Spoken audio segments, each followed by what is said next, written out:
Hello, and welcome to episode 160 of the Nintendo Fun Club podcast. This is a podcast about Nintendo and about fun. I'm Ryan, and joining me, as always, is John. What's up, Ryan? What is up, indeed? I spilled some coffee all over this morning. So that's kind of how we're getting started over on my end here. Pretty classic NFC moment. Yeah, hopefully not an omen of things to come for this episode, though. Oh, surely not. Surely not. Yeah, so I'd say it's a pretty light news week, or 2 weeks, I guess. But we have a few things to talk about, a few games, something you've been playing that I see in the notes that I'm super interested in. So I'm excited to talk about that. But yeah, let's go ahead and just jump into the news. My Nintendo is getting a change, specifically on the Switch side of things. Starting in March, purchasing games will earn 1% of the purchase price for physical games in gold coins, and digital purchases will earn 5% back. The coins can then be redeemed on eShop purchases to reduce the cost of the game. So this is coming from Nintendo World Report here, and what do you think about this? I mean, it's good news to get something for my Nintendo, points or whatever. I guess my initial reaction was like, okay, well, yeah. I mean, that's it'll make me actually realize my Nintendo exists again, because I haven't even touched it or thought about it at all. Because I've probably made it known on the show before, but to me it seems like a downgrade from Club Nintendo. So it's just like, I don't know. I've not been into it at all whatsoever. But yeah, this is good. I mean, it's a little weak in comparison to the Wii U, like The digital deluxe, yeah. Yeah, so it's like, well, 1% on a physical purchase is, almost non-existent, but but Wii U had 0% on a physical purchase. Yes, that's true. But then we got 10% on our digital purchases, right? Wasn't it 10%? I don't even remember. Yeah. Yeah.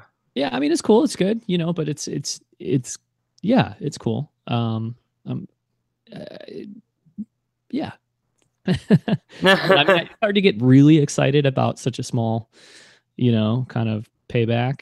I mean, 5% isn't too bad, but yeah, 1%. I mean, seriously, it might as well not exist. Essentially, because it would be, a long time before you'd really see anything out of that. Yeah. But 5% is cool, and so like basically, I'm still gonna.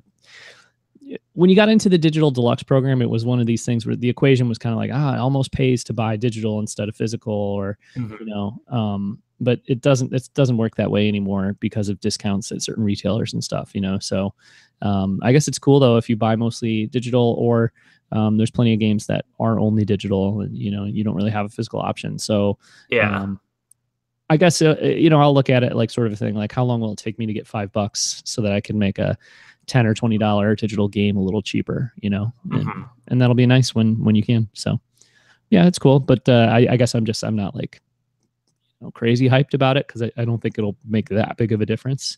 Yeah. But it's cool. Yeah. I don't know. I'm feeling pretty good about it. Like, I buy a lot of my games digital when I have the option on the Switch. I mean, I guess I always have the option, but I should say when it makes sense, I buy the games digitally. So, stuff like Mario Kart and Skyrim, like games that I know I'm going to be going back to a ton and just want on my system, like I buy those digitally. And then, obviously there's a ton of like eShop exclusive games on there as well. Again, like all the arcade archives and stuff. So yeah, I think like most of my Switch purchases are digital. So the 5% back is pretty good. Um, like I just logged into my Nintendo now, and it looks like I'm sitting on 1,332 gold coins. So I guess that equates to like, I don't know, $13. Is it like a 1-to-1 Um, on it? I guess we don't really know. yeah, that I don't know how the coins work. Yeah, well, it says the coins can be redeemed. I don't know if physical. Yeah. Yeah, I think so. Yeah. Okay. Cool. Well, yeah, I mean if I got like $13 off a game or whatever, like cool. Yeah. I just was. It's embarrassing that I had to use a calculator to do this, but I just pulled up the calculator on my computer and multiplied $60 times 5%, and you get $3 back. For every game you spend $60 on, you get $3 back in credit if it's a digital game, obviously. So I mean that's pretty cool, I guess. A couple games, and again, it's not like you're going to be buying $60 games with your My Nintendo coins or whatever, but but it's cool like when you want to get another arcade archive game and they're $8, but now because you had just bought whatever game for $60, now it's $5 instead of $8. I mean that's cool. Yeah, it'll definitely be nice, and it'll encourage for me, like the way I view this kind of stuff, or the way it burns a hole in my pocket. So as soon as I have $3 there and there's a game that's kind of cheap that I want, it'll be like, oh cool, now that game's even cheaper. You know what I mean? Yeah, that's how it always works for me with the Best Buy money. Oh, totally. As soon as I get that $5 reward, I'm like, oh cool, okay, I'll go buy a $20 eShop card at Best Buy, and then it's only 15. So yeah, that'll be nice. Yeah, totally. And I mean, and these should burn a hole in your pocket because they do have like limited expiration dates as well. So definitely, like, because some of the games we purchased in March and the coins have like a 1-year life cycle. So I'm definitely going to use mine right away. So I don't lose those coins. I only have 230 gold coins, but maybe there's some stuff I can do to get some more. Yeah. Have you been redeeming your physical? On the Switch? Yeah. No, probably not. I never think about my Nintendo at all. So yeah. I probably have not been, but I could go in and look at that. It doesn't really show you where your gold points come from though, huh? On the My Nintendo site. It doesn't look like. No, you're right. So it's like hard to know, where did I get these from? But yeah, well, yeah, I haven't earned very many recently. Points history. Maybe this shows points history. Yeah, here we go. Okay. Yeah. Nice. Yeah. Well, pretty much I'm getting gold coins whenever I make those downloadable purchases, obviously. And that's it. But yeah, I haven't logged a physical game in a very long time, it looks like. So yeah, I could probably go in and do that. Yeah. I saw someone post on Twitter to wait until this starts in March. Okay. Because I think you're going to get more for the physical games. So whenever this like goes live, that's when you should redeem your physical ones. So I don't know if that's true, but I did see someone post that. So okay. Yeah, there's lots of ways to redeem those platinum points, but the gold points, not really so much. Yeah, it's funny because you look at I'm looking at the redeem points page, and first off, it's kind of bogus how there's all these different types of coins. Like there's Miitomo coins and Mario Run coins and Fire Emblem coins, and it's like maybe we don't need to have a different coin for every game. But then I'm looking at the silver or the platinum points, and it's like get emails, link your Facebook account, sign into the eShop, and then you go to the gold coins, and it's just like buy $40 worth of stuff, buy $50 worth of stuff, buy $60 worth of stuff, and it's just buy stuff. Which obviously that's why they have the separation between the gold coins and the platinum coins, because the gold coins are about spending money. But it's just funny to see that, it's like in my mission list, my mission is spend money on Nintendo stuff. So I think it'd be nice if they add a little bit of variety in how you could earn gold points. I mean, obviously they don't want to give away too much because gold coins are basically money, but it'd be nice if there was, I don't know, if there's a way they could make it a little more fun, I guess, than just like spend a lot of money and get gold coins. But yeah, I don't know. I think it's a pretty noble mission. Spend money on Nintendo stuff. Yeah. Okay. All right. Cool. So we'll see how this works. I mean, I'm excited for $13. Like, that's cool. Yeah. Well, see, I'm staring down the barrel of $2.30. So that's why I think that explains our differing excitement levels. Maybe. Well, you need to work harder on your mission. You need to be a better Nintendo agent. I think if we just compared our Arcade Archives collections, we could see sort of the difference in how we've been accomplishing our mission.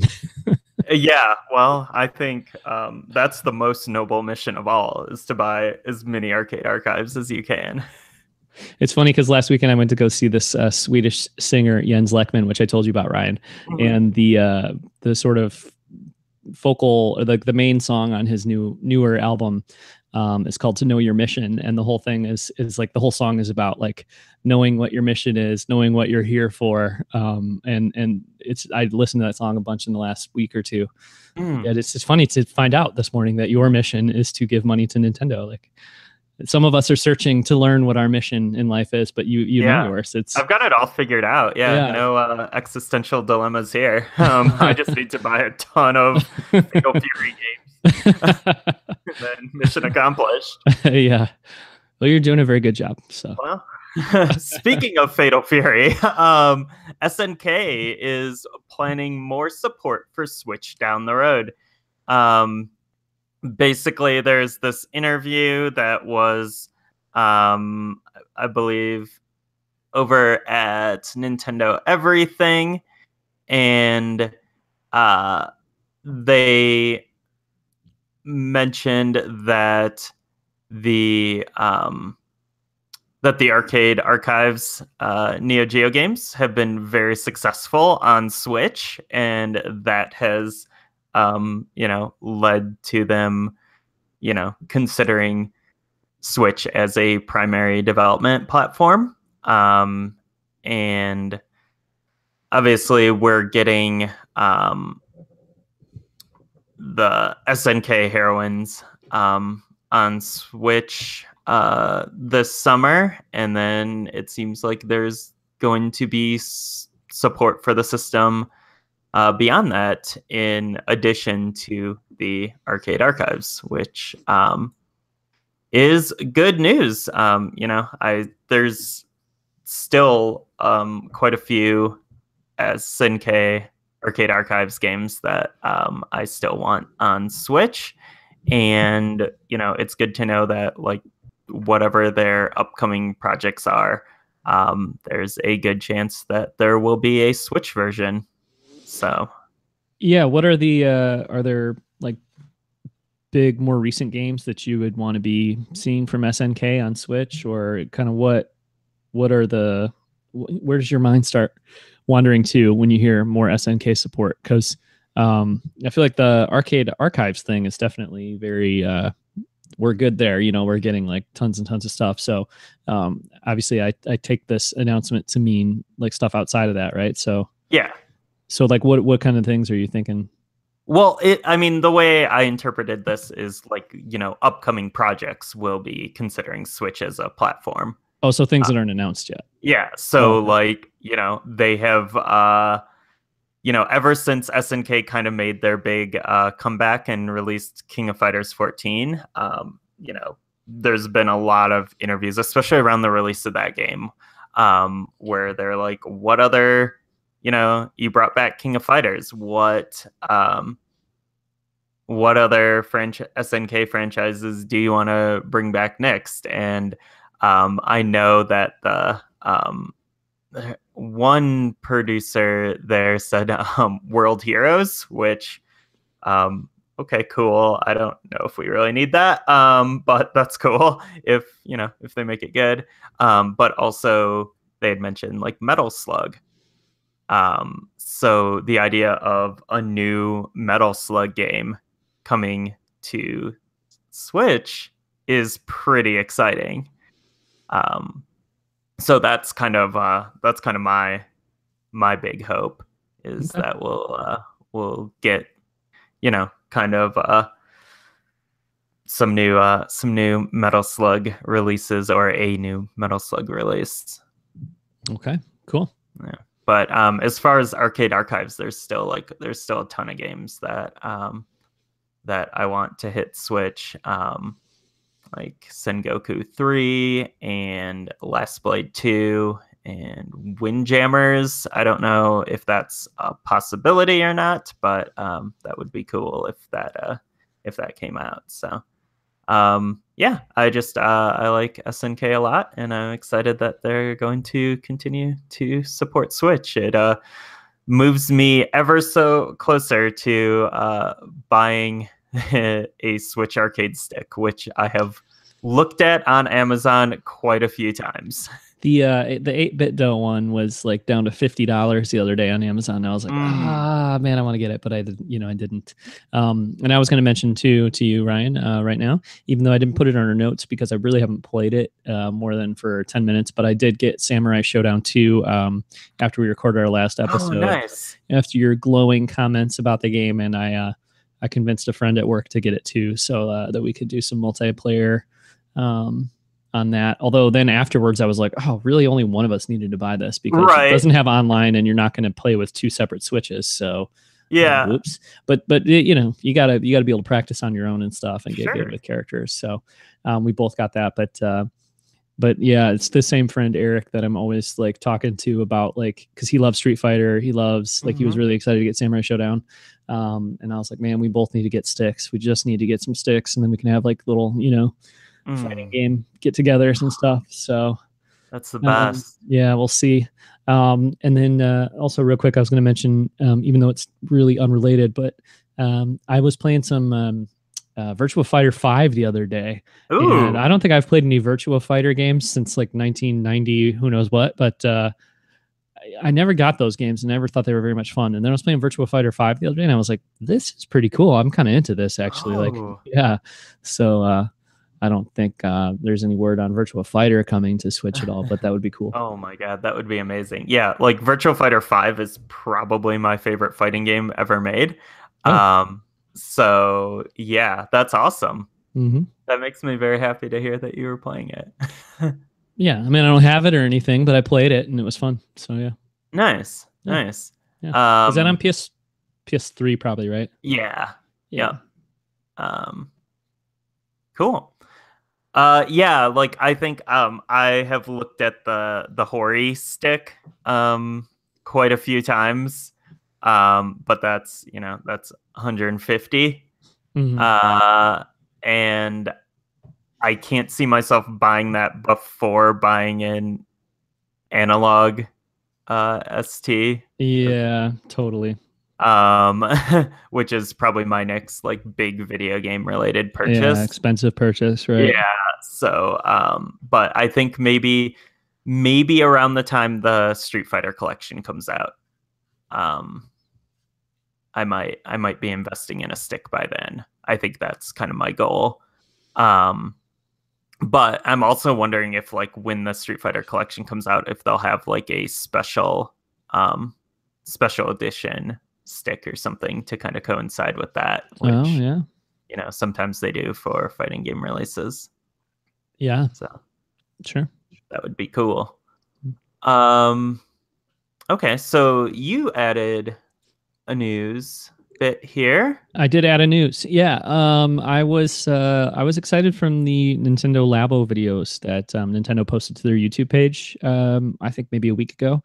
And they're 6 or 7 minutes each. And there's one for the Toy-Con 1, the variety kit, and then there's one for the Toy-Con 2, which is the robot kit. So yeah, we get to see a fair amount of gameplay footage from the different, accompanying games with these project or these two different, Toy-Con sets, and I just think it looks really fun. I think it looks really cool, and the last time we talked about Labo on the show was just sort of like imagining possibilities and stuff, but they showed a lot of those things off in these two new YouTube videos. So I don't know. I'm really excited for it, and I think part of the discussion probably with anyone who's been talking about Nintendo Labo is price. It's like, oh, well, it's $70, it's $80, whatever. And I still feel like that robot one, it just seems like kind of expensive based on what you're going to get. I mean, you get a ton of cardboard, you get like a really, really cool, suit or, costume, or not costume, but you know what I mean? Apparatus. And the game looks pretty fun. But the Toy-Con variety kit, after looking at the video, I'm just like, oh my God, it seems like a really good value. It doesn't seem expensive at all to me, considering that like that game looks like it's worth at least $30, in gameplay and stuff. And then you're getting all these little Toy-Con you can make and things too. So I just think like I was really excited about Labo already, but seeing this video with this different footage and stuff, it's even more exciting. So.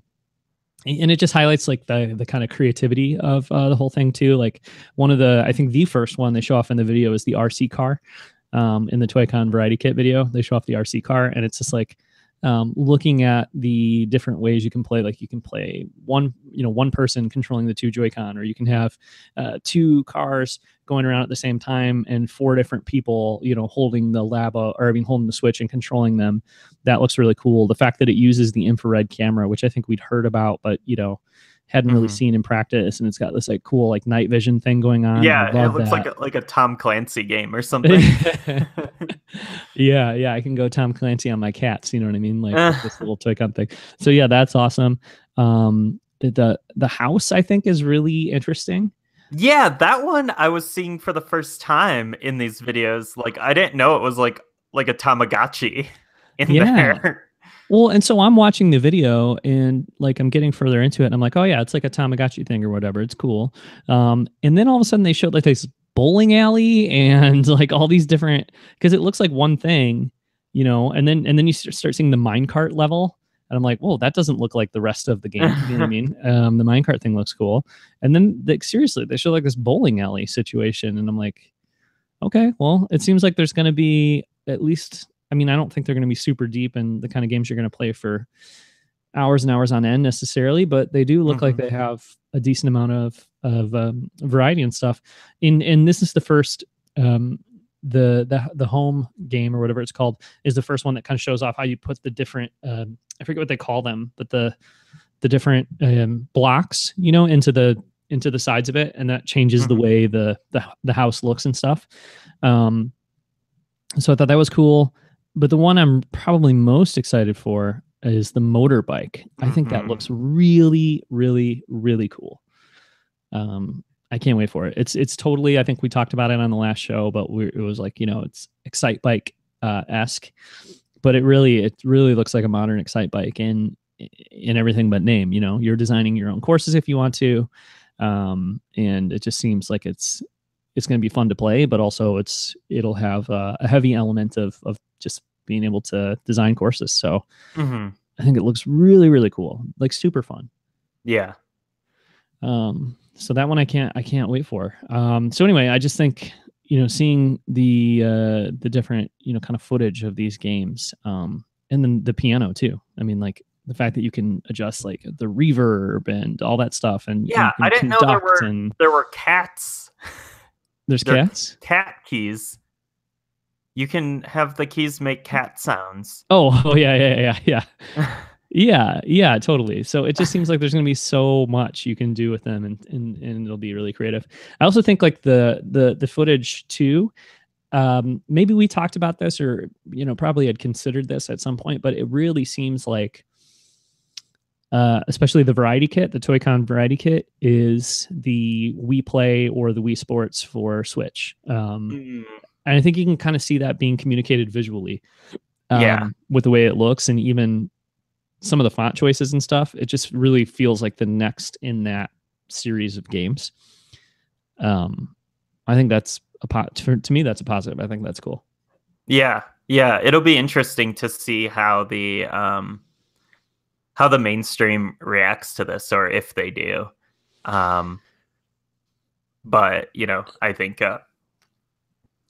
I would I don't expect, know. yeah, I'm thinking it'll be sales numbers closer to like Wii Sports 2 or something, not Wii Sports or even Wii Play, because those things had like, well, you got Wii Sports with the system, and then Wii Play was all about getting that extra Wiimote. But Yeah, but I think kids will really enjoy it, and then I think it'll be fun. I don't think it's gonna, even though it's in the same line of games as Wii Sports, I don't think it's necessarily going to be the next Wii Sports. But I like the idea that it's continuing that sort of series of games, sort of like a loose series of games.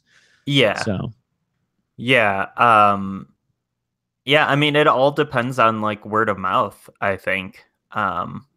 Like if a big part of like the spread of the success of stuff like Wii Sports and the Wii in general were like, news stories about like parties, Wii Sports bowling parties, and like Wii Sports at the nursing home, and contests, and all this stuff. And if maybe like there's St. Louis STEM Club brings a Switch now, like stuff like that, it could, I don't know, yeah, like that stuff's super interesting to me. And like we haven't really seen this kind of thing from Nintendo for a while, with like just like that total mainstream adaptation, like outside of like quote unquote gaming culture. And I love that stuff. Like I love that era of the Wii and the DS. When like our like grandparents were playing it and stuff. Like I thought that was like so cool. To be able to share this thing that I love with like the outside world, and like this common conversation. And yeah, I'm really excited to see something like that manifest here, if even though it will probably take a different form. Like I hope that does happen. Like I could totally see like Labo YouTubers becoming a thing, like making crazy customizations in the same way people like customize amiibo and stuff. I don't know. I feel like there's a lot of like outreach potential here, and it's pretty exciting. yeah. Well, yes, yeah. I do think that's exciting, and but you bring up like custom amiibo and stuff, and it's like, well, yeah, that's really cool, and that's like fun stuff. But I'll be surprised if Labo ends up being like a huge, like I think it'll be big, but it just seems like even Nintendo is expecting to sell it primarily to kids. You know what I mean? Whereas like Mhm. Wii Play and Wii Sports was really universal in its appeal, and I don't know. We'll see. I mean, it could be a thing where it takes off with like just a broader audience, but I think even if it's just really popular with kids, that is so important, and would be a huge success, and they'll sell a ton of them even if they just sell them to kids. And I think that seems to be what they're marketing towards and what they're expecting, because it probably is a tall order. If you just stick a Wiimote in somebody's hand and say play Wii Sports or play Wii Play or whatever, Mhm. the barrier to entry is not that high. But once you tell people, yeah, it would, buy this thing, build it, and all that, I don't know. It could go the other way though. It could be like a huge part of the appeal, even for different audiences besides kids. But it just seems like to get this like broader audience to buy into building these contraptions out of cardboard. It just seems so much more for children than, you know, something more simple like We Play or Wii Sports. But I don't think that's a bad thing. I think it just means that, you know, Labo is probably going to be really popular with a more you know, specific audience. So Yeah, I wonder if it will get some of like the Minecraft audience. yeah, yeah, maybe that would be Because cool. I mean that is a huge force. Again with like, you know, people making their living off doing Minecraft stuff on YouTube. Like that's totally a thing. And I Oh, think there's like a much bigger barrier for entry here. But because you do need to buy a Switch and you need to buy this like, you know, kind of expensive cardboard kit. But I mean it could be like a sort of Trojan horse for, you know, getting Switch into more people's hands, because I think, you know, most people, if they're interested in video games and they don't have a Switch yet, they're probably like could be convinced to get one. I think, you know, I think the Switch is has a lot of appeal to people right now, and to families. I think like families on the fence could, you know, this could push mhm. some over. Yeah, and the YouTuber thing is I think really a good point to bring up as well, because yeah, for sure. I think you'll get the people who are making their living on YouTube, or the people that are the guys that are Dan TDMs and Stampy Cats and all those. You know, there's this huge, obviously, segment of YouTube culture that like makes videos about games for kids. I know because I have kids that like love these YouTubers, you know, and like are Mm-hmm. totally into all this stuff. And yeah, it's totally excellent fodder for them to like, you know, do videos. And it is the kind of thing I think where like if my kid didn't have me in the house like pushing Labo on him already, it totally seems like something he would come across on YouTube with those YouTube game personalities, specifically the ones that are making videos for kids, you know, kids like 13 and under. Like I think Yeah. yeah, for sure. They're going to do Labo videos, and it's going to potentially be like some of the most interesting videos they've done in a long time, and the most Mm-hmm. interesting content for them to make videos about in a long time. And that's very good news for Nintendo, I think. So, yeah, I don't know. I can't wait. I can't wait for Labo. Yeah. Yeah. All right. Well, let's go ahead and move into games we've been playing. Um, so first thing I've been playing, I went back to the 3DS. I wasn't sure this was going to be something that would happen, but I last weekend I think I downloaded the Radiant Historia Perfect Chronology demo on 3DS. I enjoyed the original Radiant Historia quite a bit on the regular DS. And it was kind of just like out of curiosity. I downloaded the demo just to see how, you know, how it was on the 3DS. And I didn't really have any intention of actually buying the game.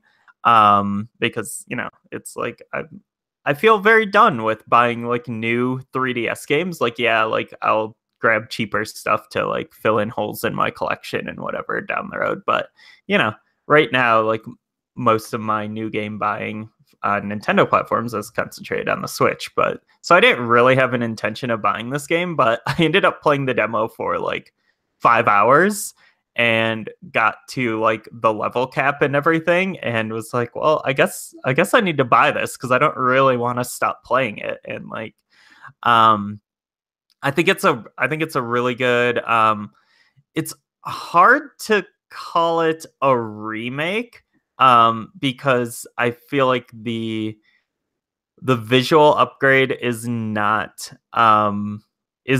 super pronounced. Because like the DS game already looked like pretty great for you know, for a DS game, but you know, it has like a wider screen obviously, and uh some better looking sprites, I guess, and just like higher image quality, because of like the better resolution on the 3DS.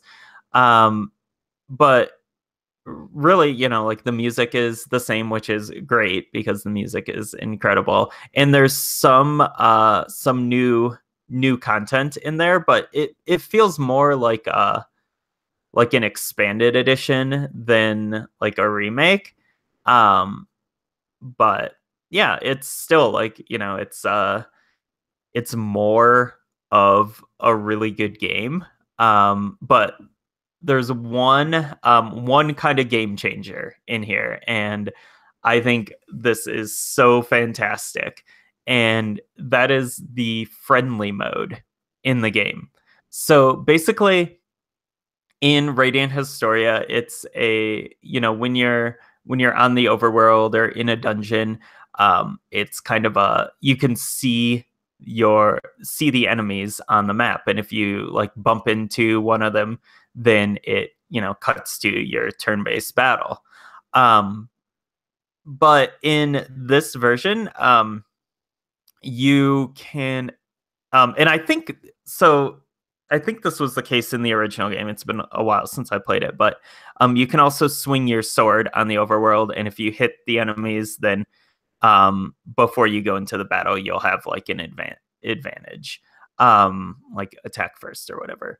But in this version, if you choose the friendly mode, when you attack an enemy on the overworld, with your sword and you hit them, it ends the battle, and you get the experience and money without ever popping over to like the actual turn-based battle and having to play through it. Is it like Earthbound and you can lose those battles? Or do you just always win the battle if you... No, you always win it. So okay. It is exactly like Earthbound, like when you get higher level than enemies, where you just bump into them on the map and then like, you just get the experience. So, but in Earthbound, that only works if you are higher level and stuff, right? So is it the same here too? You can't do that against higher level enemies, or? Well, the way the game progresses, like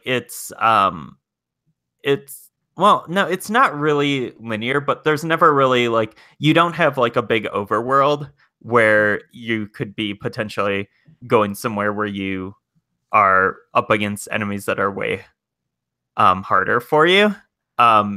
You like where you're at in the story, like the enemies are always pretty much at your level, or below if you've been grinding. So like you can't really access more challenging enemies, because it's like a node based traversal system rather than like an open world or anything. Mm-hmm. So yeah, like you can't like go and just kill like super hard enemies and get a ton of experience, because like you can't access them until you get to that point in the story. So basically it just makes it makes what would typically be like 30 minutes of grinding, and actually like what I found in the game is you end up grinding for money more than experience points, to get the like weapons and armor that you need. So it basically takes 30 minutes of grinding and makes it take like 5 minutes. So which is, it's probably not what I'd recommend to someone who's playing the game for the first time, but for someone like me who like has played through this game before and just kind of wants to experience the world and the characters and the music and everything again, but like doesn't want to have those like huge grind sessions, like this is perfect. Like this is such a cool way to replay the game and cut a ton of time off the off the game clock on it. And again, like this is totally optional. Like you don't have to choose this mode if you just want to play through it in the traditional way. But I really wish that like more RPGs would, when they more re-released JRPGs would have something like this to just cut down the time for grinding. That's something I really liked about the Dragon Quest VIII remake on 3DS, is that you could there was like the easy mode or speed up mode or whatever that made that game go like a lot quicker, because so much of your time was spent grinding in that game. Like you could beat it in like half the time it took to finish the PS2 version. So I think that's a really great feature, especially for RPGs that are getting re-released. So yeah, pretty happy with the port overall. And I think if you've never played this game before, this is definitely the version to get, and it is a pretty fantastic JRPG. That's cool. I was going to download the demo, but Elliot fried out our 3DS charger, so I have to order a new 3DS charger. Oh no! Yeah. So bummer. Yeah, but I don't know. I don't really have time to play it anyway, so I guess it's fine. But I might check out the demo once I get another 3DS charger. So cool. Yeah. Definitely give it a go.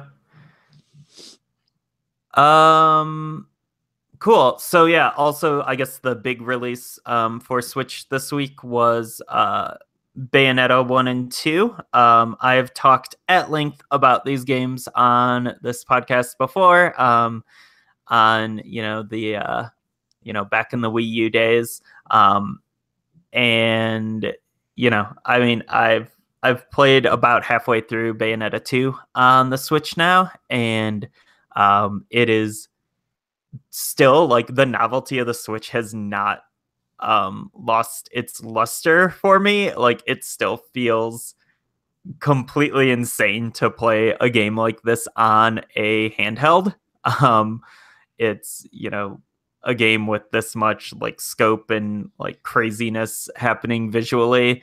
Like, it's so crazy to play it on a on a portable system. And yeah, basically it plays as good as ever. And it is like super, super smooth. I've heard it's not a locked 60 frames per second, but I certainly have not noticed any slowdown or frame skipping or anything. I don't have like a super keen eye for that thing, but it feels super, super smooth. But yeah, I think again, like, I love these games so much, and I've talked about them so much. I don't really have any like new takes or anything on it, but I did record a video that's up on our YouTube channel of me playing through a chapter in the game and just sort of talking about it. So if you're interested in that, just go ahead and check that out over at just search YouTube for Nintendo Fun Club podcast or whatever, and it should pop up. But unfortunately, my Elgato is only the original HD version, so it is only 30 frames per second. It's not 60, so you're not like totally seeing how smooth the game is, but it gives you a pretty close approximation, pretty good idea of like how it runs on Switch. And I guess the last thing, to kind of like continue to plug our YouTube channel, I've also put up videos in the past couple weeks of Samurai Aces, a vertical shooter from Psycho, which is a super awesome game, and Double Dragon 4, which is like the Mega Man 9 version of Double Dragon that's available on the Switch eShop, and it is, I should say, the much maligned Double Dragon 4, which a lot of people did not like, but I played a bunch of it, recorded a video, and I think it's pretty cool and pretty fun. So if you're curious about that game, and especially if you're curious about how it looks and runs on Switch, check out those videos over on our YouTube channel. Cool. Well, Ryan. Oop. Okay, sorry. I've been playing Super Baseball 2020 Yes. on the Switch, which is yet again another Arcade Archives game, and it is one that I have never played. Have you played it before? I have never played it either, and I haven't picked up this Arcade Archives, so I'm super curious. Yeah, so I guess there's a Super Nintendo version of this game, and maybe a Genesis version too. But this is the weird. Yeah, obviously this is like the Neo Geo arcade version, and it's pretty cool. It is what you would expect it to be, I think, from the title and seeing a couple screenshots, which is like a sci-fi sort of very heightened, colorful version of baseball, arcade baseball. And when you're playing the game, it really does play like a baseball game. I feel like, it's pretty, 3 outs. You alternate between, pitching and hitting and fielding and all that stuff. There's some differences that are made to like the baseball field. So, for, mega real baseball fans, like you and I, Ryan, it's important to point those things out. The home run zone is pretty small. It's like right in the center of the field is the home run zone. So it was confusing at first because I'd be like hitting, balls and they'd be, out of the field in the crowd, but then they like roll back into the field and you still play them, which is not how it works in actual baseball, I'm told. So that was a little bit different. And then in the field too, there's like there's like spots where like almost like colored like neon pads.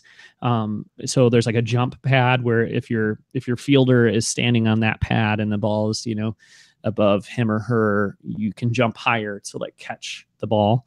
And then there's like a stop pad where like the ball, if it hits it, it stops dead in its tracks, and like, different little things like that. Yeah, I think that's actually in real baseball. Yeah, I believe that is. Yeah, that is in real baseball. But it's cool though. Like there's kind of cool like animations. Like if your fielder like jumps up to catch the ball and catches the ball and gets an out like that or whatever, it'll like go to this like, not animated, but like a different like screen, like a splash screen almost, to show that action, which is nice. It's cool. Yeah, it's cool. Music is good. Like, very very fun music, and it's like makes sense for the look of the game. I feel like it fits really well, so that's cool.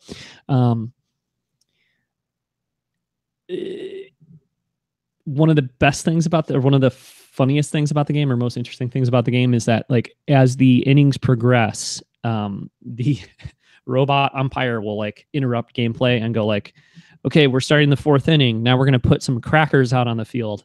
And crackers are these bombs. I mean, he calls them crackers. He's like, if you step on them, they're going to explode. And like, as the game goes on, he puts out more and more crackers, so as you're running to like catch a ball, you have to be careful not to step on a cracker. Again, similar to real baseball. Yeah, exactly. Right. Watch out for those crackers. Yeah. Chicago Cubs. Yeah, exactly. And you can play 2-player. I haven't played 2-player. I've only played like the league mode or whatever. But you can play 2-player, so that's good. It is an arcade game, so actually I think the way it worked in the arcade is you put your quarter in or whatever, and you'd get a certain amount of time to play the game. So it doesn't really matter how well you're doing or how badly you're doing or whatever. It's just like, okay. After a certain amount of time, you have to put another quarter in or put more credits in. So obviously that's not an issue on the Switch. You just hit one of those shoulder buttons and add some credits and you're good to go. But it will interrupt and say like, do you want to continue, add more credits. So yeah, but yeah, I don't know. It's fun.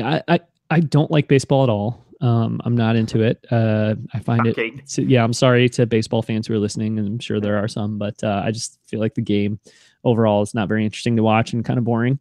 But I like arcade sports games, Yep.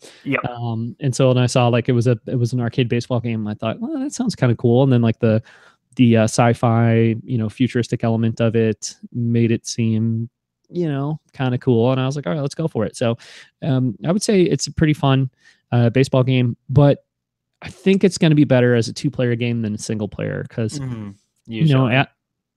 yeah, I mean, that's just usually the case with sports games. But with this one being an arcade sports game too, I just feel like, although I don't know, I guess it's really just about putting the way it's going to take your quarters is by, the time limit. So, but it just, I haven't played it that much, but it seems tough. It's like pretty tough, So, I think my first game I lost like 26-2 or something.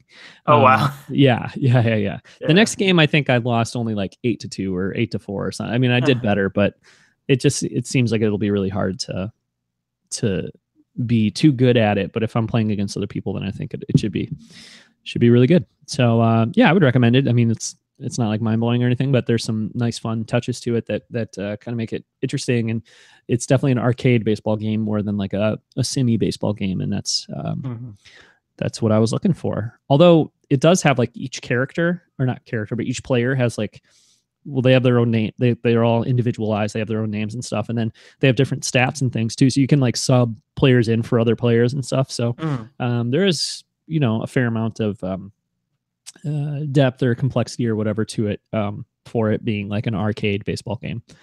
So it's not just totally like, really basic and straightforward. There is some depth that is there, and you could explore a little bit. But I was just looking for a fun arcade baseball game, and I think it hits the mark. Nice. I don't know what the baseball analogy would be there, but it's not quite a home run. That's a home run. I mean, it's not like a grand slam. It's not a grand slam. Not a grand slam. I would call it a home run. Nice. Yeah. Nice. Yeah. I do miss the subgenre of robots playing baseball games from the 90s. Like that was a good thing about the 90s. Stuff like Base Wars, and I think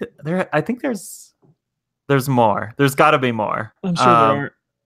This one's weird too because it's like you can have a team that's like all robots that look like like big heavy, like I don't know, like worker droid type robots, or you can play as like cybernetically enhanced human beings. And then I think there's teams that are a mix of those too. So when you choose a team, you're choosing kind of based on not based on those things, but you're going to get a different type of character depending on what team you choose. And for whatever reason, it seems like a lot of the players on at least one of the teams are like female, cybernetically enhanced female baseball players, which I think is cool. But it's a little bit they're a little scantily clad in certain areas. So it's kind of, it's one way to go with it, robot arms and legs, human exposed skin in other places kind of approach. So you don't really know, you notice that mostly like in those the splash screens or whatever I was saying, they can be a little suggestive, I guess. I mean, not like a ton or anything, but it's just funny. I was like, I thought I was playing a game about robots, and now like all of a sudden there's like a lot of cleavage in this shot of a robot character catching a baseball. It was a little bit out of left field, which is a baseball. Yeah, there you go. Nice. Yeah. Not like super egregious or anything. It's just kind of surprising. Something for everyone. Exactly. You got it. Cool. All right. So last thing you have in the notes is not a game. Yeah, no, I thought I'd mention that I picked up the complete official guide to Breath of the Wild, and this is the expanded edition. Oh my God, that is huge! Yeah, it's 500 pages. Wow, and it's hardcover, which is really kind of nice. And I'm not going to use it that much because I'm almost done with the game. I have 109 shrines now, so 11 to go. So it's not so much that I needed or wanted a guide to play with, but it's just like Breath of the Wild is probably my favorite game ever made, and I saw this pop up on Amazon, and with it just being like a really nice like hardcover, like kind of high quality product, I thought like this would be good to have in the Breath of the Wild collection, And it has a little introduction from Eiji Aonuma and Hidemaru Fujibayashi, and so that's nice. And then it's just got tons of, I mean, obviously it's like a giant guide, and very similar or the same guide, I'm sure, as the official guide or whatever that came out when the game came out. But so that's the bulk of the book, but it's a very nice layout, and very exhaustive guide. But then towards the end of the book, there is it's the expanded edition, because it has the Master Trials DLC and the Champions Ballad DLC packs. Both of those are covered in there, which is nice. I didn't really expect the Champions Ballad to be in there because it's pretty recent. But it is, so that's cool. And then a big part of the appeal also is the kind of art section at the back of the book, so the concept art and stuff. And that's probably only maybe 20 pages, 30 pages. It's not that much, but it's nice. It's big, like not a lot of text. It's just like full page character art, kind of different, showing different color schemes and different, angles and stuff like that, or different poses, I guess. There's like a page for the wildlife, which is kind of nice. So it's showing like all these different bugs that they designed, and birds and fish and stuff. And yeah, it's just cool. It's just obviously, if you really love the game, then it's cool to have this kind of concept art to go with it. A few too many pages of the different costume sets for me, because it's not really one of my favorite elements of the game. I would say about a good 40% of the concept art is just like all these different, helms and costume sets and stuff that there are. But it even has concept art for the Master Cycle Zero in here and stuff like that. So yeah, it's cool. But like I said, at this point, at this stage in the game, having played the game a ton already and being done with most of it, it was more about having like a really just like a nice, kind of comprehensive book about Breath of the Wild, guidebook and stuff. And I know there's more. I have one pre-order that comes out in May or June, another one of the Dark Horse books that the blue one. Yeah, is that the encyclopedia? Is that what that one is? Yeah, I think that's going to have a lot of Breath of the Wild content in it too, if I remember correctly. So maybe I could have gotten some of this. I mean, not the walkthrough and guide stuff for the book, but the art and things like that. Maybe some of that would have been in that book too. But it's just nice to have like a nice, and it retails or it's the MSRP is $40 in the US, but I think I got it for like 22 or something. So it was one of those Amazon pre-orders that popped up, and I just wanted to jump on it. So. Yeah. I have the original guide, and I'm thinking I should try to sell that and upgrade to this one. Yeah. Comes with a poster. Yeah, which is nice. Map of Hyrule. And yeah, it's cool. It also does, like, I'm looking at it now and I'm like, yeah, I might use this for the master trial stuff. Like if I ever go do that, because I tried. I didn't even get to the midway marker, like the save point. I died. Like I tried it 2 or 3 times and kept dying. So maybe I'll need this for some of that DLC stuff. Yeah. Not an easy section. Yeah. Cool. Yep. Awesome. Well, I guess that wraps up this episode. If you want to contact us, you can check out the blog over at nintendofunclubpodcast.com. You can subscribe to the podcast on iTunes or Google Play or whatever. Again, plug for the YouTube channel. You can subscribe. I record occasionally, just randomly put up videos of Switch games I'm playing, and sometimes other consoles and stuff as well. So that's just search YouTube, Nintendo Fun Club Podcast.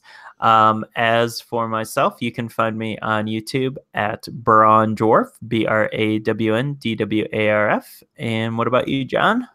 You can find me on Twitter at Arcade Ghost. Cool. Well, thanks a ton for tuning in, and we will catch you next time. Goodbye. Later.